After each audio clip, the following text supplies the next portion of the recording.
الحمد للہ رب العالمین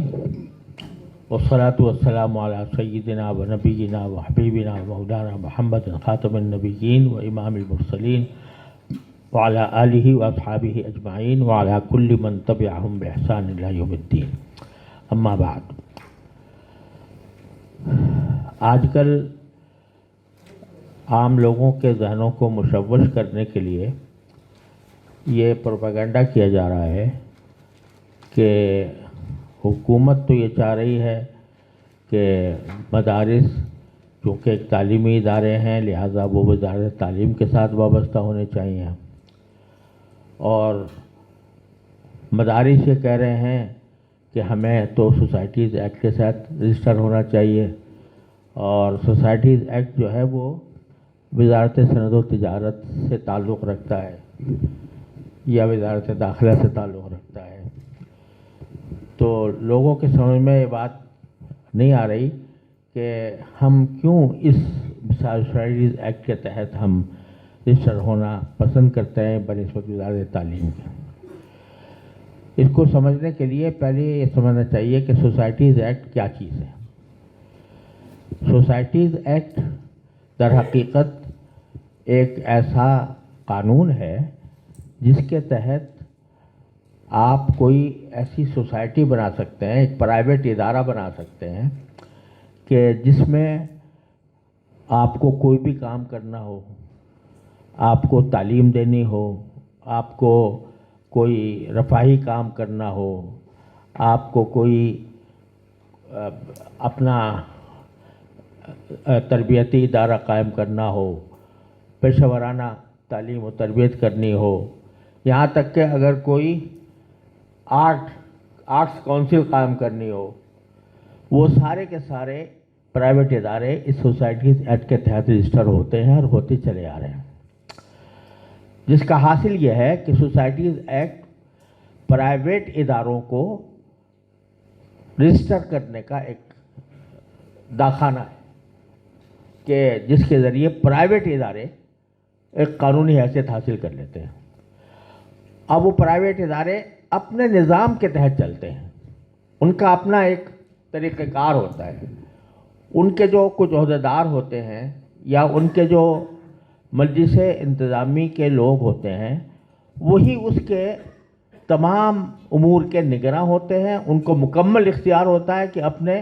بنائی ہوئی سوسائٹی کے اندر جو چاہے کریں.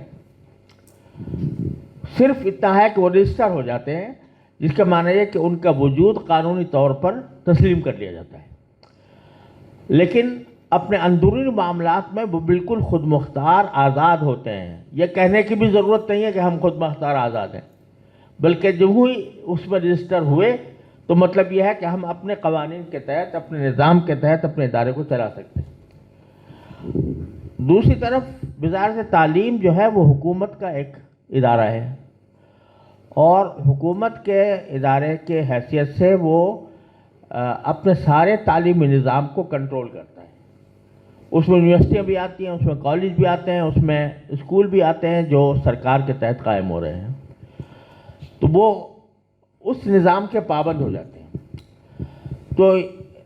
سادہ لفظوں میں اگر کہا جائے تو تقریباً یہ فرق ہے کہ اگر سوسائٹیز ایکٹ کے تحت کوئی ادارہ رجسٹر ہے وہ پرائیویٹ ہے اور اس کو اپنے نظام کو چلانے کا مکمل اختیار حاصل ہے، اور اگر کوئی کسی وزارت کے تحت وزارت کا حصہ بن گیا تو اس وزارت کے نظام کے تحت اندر وہ آ گیا. ہمارے مدارس کی بنیاد حضرت نانوتوی رحمۃ اللہ علیہ کے وقت سے اس بات پر ہے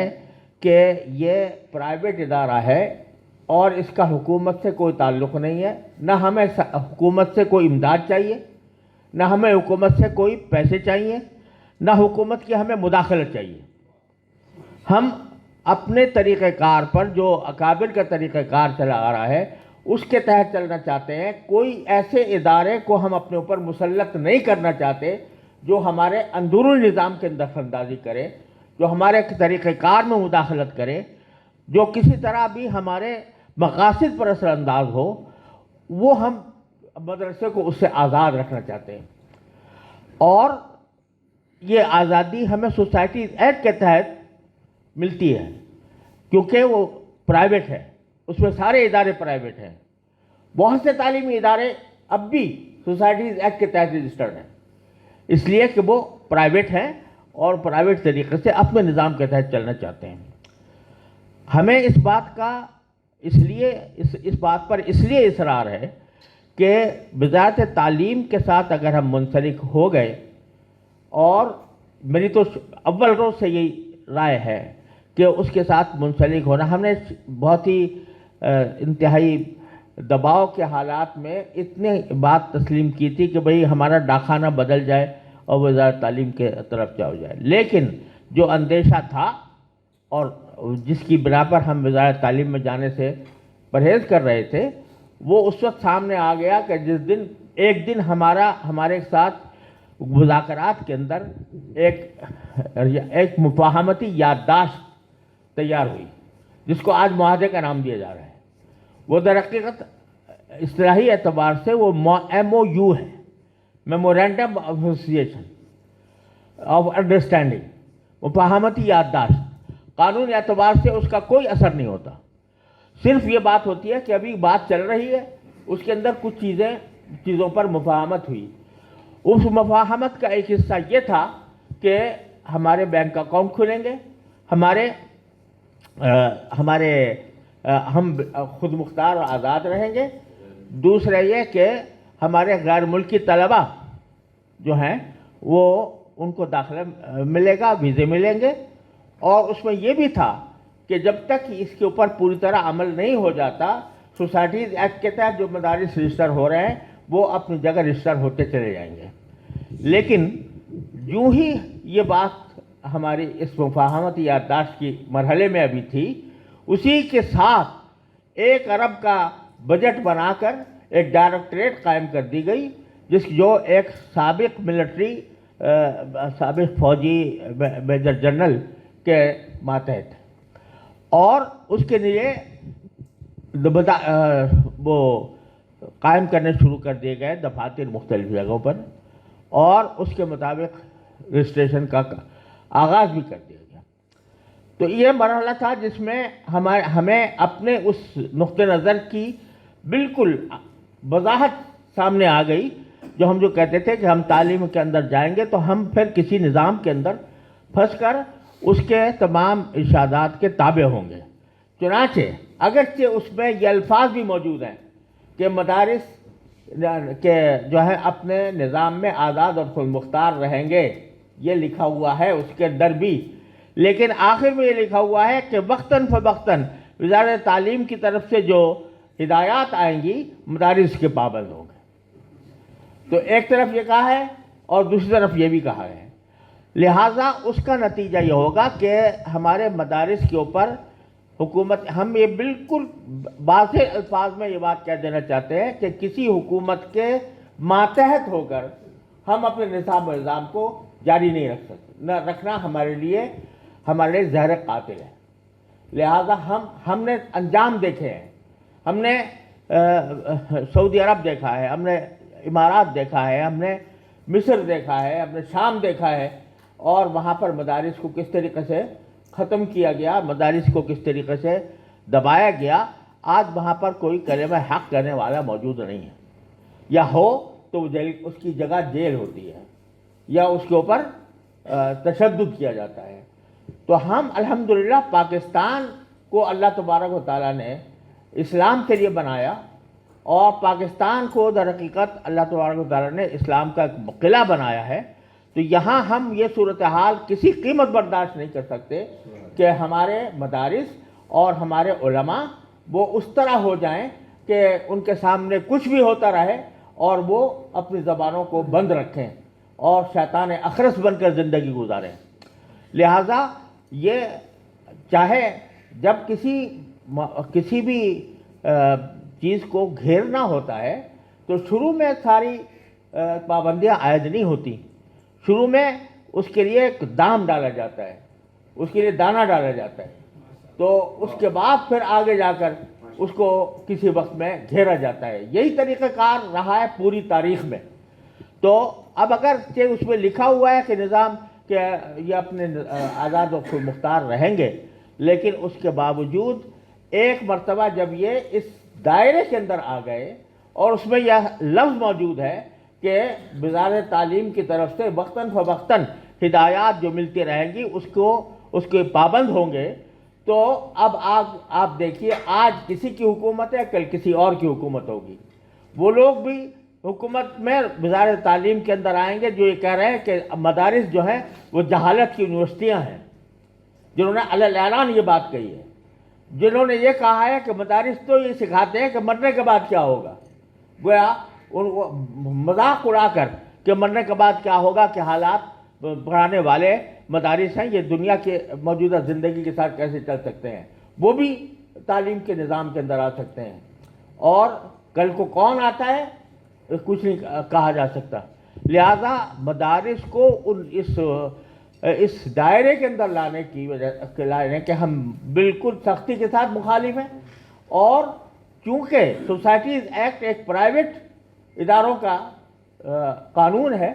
وہ اس واسطے ہم ایک پرائیویٹ مدارس کے طور پر استعمال ہونا چاہتے ہیں، اپنا کام کرنا چاہتے ہیں جس میں ہمارے کام میں کوئی مداخلت نہ ہو۔ تو ہم خود الحمدللہ اس حقیقت سے پوری طرح باخبر ہیں، وفاق المدارس اب پوری طرح باخبر ہے، اور اس بات کا یقین رکھتا ہے کہ ہمیں ایک عالم کو موجودہ دور کے اندر اپنا پیغام بہتر طریقے سے پیش کرنے کے لیے جن معلومات کی ضرورت ہے، ہم اپنے مدارس میں وہ معلومات پڑھانا چاہتے ہیں۔ ہم اس لیے نہیں پڑھانا چاہ رہے جو ساری دنیا یہ بات کہہ کر یہ نامعقول بات کہتی ہے کہ یہ مدارس سے ڈاکٹر کیوں نہیں پیدا ہوتے، اور اس سے لائر کیوں پیدا نہیں ہوتے، اور اس سے انجینئر کیوں نہیں پیدا ہوتے، اور یہ کسی ملٹری کے اندر یہ کمیشن کیوں نہیں لیتے، اور اس بات کو بڑے فخر کے ساتھ بیان کیا جاتا ہے کہ فلاں مدرسے کے لوگ جو ہیں وہ کمیشن لے چکے ہیں، وہ بریگیڈیئر بن چکے ہیں، وہ کرنل بن چکے ہیں۔ ارے بھائی، یہ مدرسہ کرنل اور بریگیڈیئر پیدا کرنے کے لیے نہیں تھا، یہ قرآن و سنت کا علم محفوظ کرنے کے لیے تھا، یہ عالم پیدا کرنے کے لیے تھا۔ یہ بتاؤ کہ پورے پاکستان کے اندر کون سے سرکاری ادارے کے اندر اسلام کی تعلیم دی جا رہی ہے؟ حافظ اتنے پیدا ہو رہے ہیں اس ملک کے اندر، کسی مسجد کے اندر کبھی یہ کسی اعلان نہیں سنا ہوگا کسی نے کہ ہمارے ہاں تراویح پڑھانے کے لیے حافظ نہیں ہے، حافظ ہمیں فراہم کیا جائے۔ حافظ زیادہ ہیں، مسجدیں کم ہیں۔ کہاں سے پیدا ہو رہے ہیں یہ حافظ جو قرآن کریم کی خدمت انجام دے رہے ہیں اور تراویح پڑھانے کے لیے موجود ہیں؟ یہ کہاں سے آ رہے ہیں؟ کسی کالج سے، کسی یونیورسٹی سے، کسی انسٹیٹیوٹ سے؟ یہی مدارس ہیں جو یہ سب پیدا کر رہے ہیں۔ کوئی آدمی یہ بتائے کہ کیا اس معاشرے کی یہ ضرورت نہیں ہے کہ اگر کسی شخص کو کوئی دینی مسئلہ پیش آ جائے تو اس کا جواب دینے والا کوئی موجود ہو؟ کیا آج یہ ساری دنیا دیکھ لے کہ اگر کسی مسلمان کو کوئی نکاح طلاق کا بھی مسئلہ پوچھنا ہوتا ہے، بیع و شراء کا بھی پوچھنا ہوتا ہے، نماز اور روزے کا پوچھنا ہوتا ہے، تو وہ کیا کسی یونیورسٹی کے پروفیسر کے پاس جاتے ہیں جس نے اسلامک اسٹڈیز میں ایم اے کی ڈگری لے رکھی ہے، یا کسی ایسی یونیورسٹی کے پاس جاتے ہیں پروفیسر کے پاس جو اسلامک اسٹڈیز پڑھا رہا ہے؟ وہ اگر جاتے ہیں تو ان لوگوں کے پاس جاتے ہیں جن کے پاس قرآن و حدیث کا، فقہ کا، اس کے اصول فقہ کا پورا علم ہے، ان کے پاس جاتے ہیں۔ کیوں جاتے ہیں؟ اس لیے کہ جانتے ہیں کہ صحیح علم ان کے پاس ہے، دین ان کو صحیح طریقے سے آتا ہے۔ یہ سارا کام مدارس اس لیے کر رہے ہیں، اس طرح کر رہے ہیں کہ ہم کسی کے تسلط کے ہم دوادار نہیں ہیں۔ ہم وہ بات کہیں گے جو قرآن کہتا ہے، ہم وہ بات کہیں گے جو حدیث کہتی ہے، ہم وہ بات کہیں گے جو ہمارا دین کہتا ہے۔ اس کی وجہ سے ہم اس میں کوئی مداخلت کسی قیمت پر برداشت نہیں کر سکتے۔ اگر کریں گے تو ہم اپنے فرض منصبی میں زبردست کوتاہی کے اور اللہ اور رسول کے ساتھ جو ہم نے عہد کیا ہے اس سے غداری کے مرتکب ہوں گے۔ اس لیے یہ فرق ہے کہ سادہ لفظوں میں کہ مدارس پرائیویٹ رہیں یا سرکار کے تحت رہیں، سیدھی سی بات یہ ہے۔ پرائیویٹ رہیں یا سرکاری تسلط میں رہیں، بنیادی سوال یہ ہے. تو چونکہ سوسائٹیز ایکٹ میں ہم پرائیویٹ طریقے پر کر رہے ہیں، اس کا صنعت و تجارت سے کوئی تعلق نہیں ہے، اس کا تعلق ایک سوسائٹی سے ہے. اس میں کچھ بھی ہو سکتا ہے، وہ سوسائٹی کچھ بھی کر سکتی ہے. جیسا ٹرسٹ ہوتا ہے تو ٹرسٹ جو چاہے کر سکتا ہے. اسی طرح سوسائٹی ایکٹ کے تحت رجسٹر ہو کر ایک سوسائٹی بنتی ہے، اور سوسائٹی وہ اپنے نظام کے مطابق جو چاہے کر سکتی ہے. اور وزارت تعلیم میں جائیں گے تو ہم سرکار کے ماتحت ہوں گے. یہ ہماری گزارشات ہیں، یہ ہے ہمارا اصل مقصود، اور اس وجہ سے ہم اس پر ڈٹے ہوئے ہیں اور انشاءاللہ ڈٹے رہیں گے.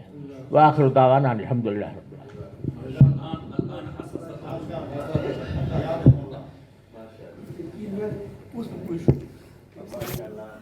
اللہ تعالیٰ حضرت کی عمر میں برکت، اللہ تعالیٰ حضرت کی عمر میں برکت، اللہ تعالیٰ حضرت کی